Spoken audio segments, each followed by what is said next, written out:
men, but they only send out men. What is the intention? Last time I was talking to the CR of the judiciary, I told her, prison officers push us when we are in court. An officer came and he was about to press my breast. I told him, excuse me, I'm on duty. So I think these people need to understand that there is a creature called a woman. There is a journalist called a woman in the field. They should deploy female officers. Compensation is not the solution. These people push for compensation. Yes, we need it, but it doesn't take away the injury. I've told you my back, even up to now, it still hurts. So if you compensate me, are you going to compensate for all the years I'm going to live? They should embark on emphasizing discipline. The Media Council has not helped us as journalists. We thought it would bargain for better working conditions for us, because we take it to be the body that is supposed to regulate us, but also talk to those that we cannot engage. But it has not helped us that much that we can enjoy our working space. Apologies do not work. Negotiations should be between journalists and the offenders. Up to now, Napoleon has never been arrested. He has never been put to book. He has never been held accountable for what he did.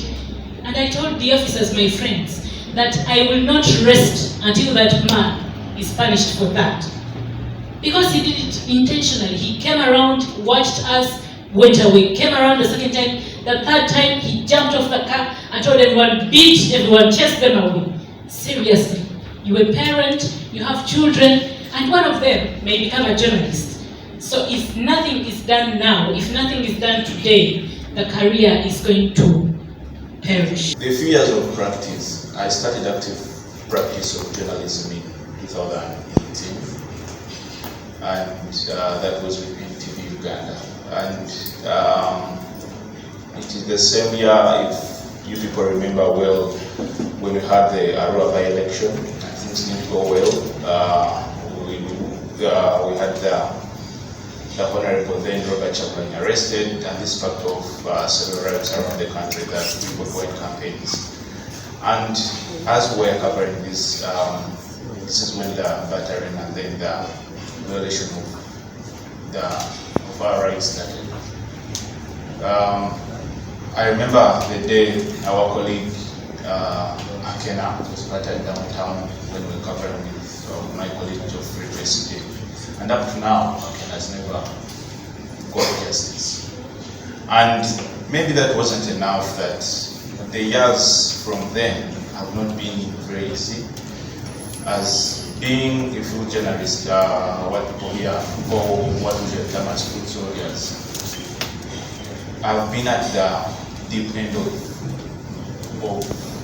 at the front line, seeing our rights to freely gather information and then disseminate it to the masses violated. Coming to the, I was happy when I got a call from my assignment center that I was going to be one of the people who were going to cover the previous elections in 2021 for anyone who had practiced for 2 years and then got this call. It was, to me, as well as a step in the right direction. And I don't know if it was a blessing or a curse that I was deployed in the NUP council to trail the NUP former presidential candidate Robert Chaplain. And while there, I think like Robert here was suggesting that we need to try and embed some of the teachings of how media works into the trainings of the men in uniform. Because from the time we started covering this trail, the men in uniforms did not easily separate the journalists from the actual people of the political opponents, or the people in the NUP camp. Even as we're clearly identified as journalists with the press staff and everything, but I think they have a very wrong mindset that when you cover something that is not within their wish, you are an opponent. And I received another beating. I've forgotten the date, but this was around Geta Swamp as they were blocking Chapline from passing through Lira. That evening, I remember we were three. There is a gentleman from Busoga, one called Moses Waiswa, then me and a gentleman from BBS. And these were UPDF people who we even had to raise up our hands and surrender to them with our press jackets on. But since it was in the dark, because they blocked us in the middle of the swamp, nowhere to turn, they said Muna Kodachi. And they battered us. Then the second brutal and very bad incident was around Masaka, where the men in uniform, the policemen and the UPDF, directly were targeting us. My colleague Ali Mfule, I was on camera, we were moving together. And the DPC by then pointed the tear gas canister gun to him direct and said, "Collateral damage," and shot it at his thigh. And I remember on the same day, the General Researcher of Kasili got a severe injury on his head. And maybe these were non-signs enough to tell us that the more deadly days were yet to come. Coming to the incident that Josephine here was trying to highlight and describe, went to Kololo when the Unity President was petitioning the UN Human Rights Commission. I was clearly identified as an active journalist, and then also with the Media Council tab that they made us subscribe and pay to get. But still, when these angry UPDF soldiers came, they bounced all their anger onto us. And this has not gone on easily, because for some days after the incident, I was afraid of staying at my place. This happened after several calls of intimidation from some officers who called and saying, "We have had you people don't want to go to court, but we want to get justice. Come and we give you the 1 million compensation. Because even when you go to court so low, you will not get justice." And they said, "We are watching." And this, to me, meant a lot. Because where we pass, where we go, where we work from and where we eat, everything, they said, "We are watching. So either going with this or still we won't receive justice." We tried to have a thick skin and went to court. But you know, what matters to these people is looking at compensation, but not stopping the vice of intimidating and violating our rights as we practice. And just of recent, it's like a week ago, when I was covering the state funeral of the late Speaker Jacob Violating at Kololo, the SFC gentleman who was accrediting us for that, because we had COVID tests, so we could get you show ID, they check your name, if you're negative, you're accredited. On reaching my name, was like, "You are the John Cliff for Amala." He called his colleague. "This is the man. You were a very bad guy. You're a very bad guy. You do terrible and bad stories about us. But hey, these are people who need to be educated that we are messengers. And when we are covering stories, maybe from the ruling party, or stories that they want us to cover, we are not bad guys. But when we are covering stories that maybe they don't want to go out there, and you know, being a journalist, when you block me from going somewhere, it will push me the more. Why are you blocking me from going there?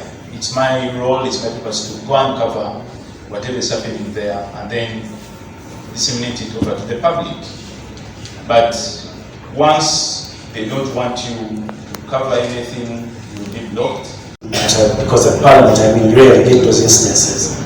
Unlike some of our colleagues that go to the field and they face it off with security operatives.